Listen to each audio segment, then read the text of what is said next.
May is AAPI Heritage Month, which is Asian American Pacific Islander. Sometimes we add the D for Desi Americans, and sometimes we add an NH for Native Hawaiians. It is a month that celebrates the heritage and the contributions and the culture of people who originally come from this giant continent of Asia. There's a lot of diversity within it, and we all kind of lift up that we have different ethnicities and cultures and languages and food that make us unique. For example, I am the child of immigrants from Korea, so I am Korean American, but I also identify as Asian American. Being Asian American to me is a part of my identity and especially my political identity.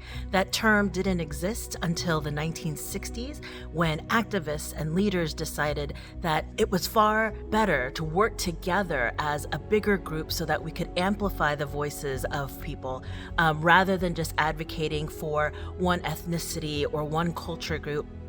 If we came together and said we are Asian American and we have a voice, that collective voice would have more power and more strength than just alone. Under that umbrella, we have been working for the collective liberation of all people. I invite you this month to explore the many different ways that Asian Americans have impacted this culture, impacted your life. I know that food is amazing and delicious, but I encourage you to go deeper even than that. There are amazing people who have stood up for justice and fought for rights. If you don't know Helen Zia, Grace Lee Boggs, Yuri Kochiyama, who is here on my lapel, she was there when Malcolm X was killed and held him and cradled his head as he died.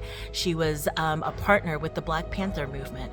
And so there are so many ways in which we as Asian Americans have said we will stand in solidarity with all who are marginalized and oppressed, and will continue to strive so that we can all be free. As a pastor, I believe that God delights in diversity and created diversity. I believe that God lifts up that we should all be treated equal and that there should be equity in this world and that all people should be included. And so yes, diversity, equity, and inclusion is a part of what God calls us to do and be in this world. And DEI means we are created in the imago Dei of God, created in the image of God.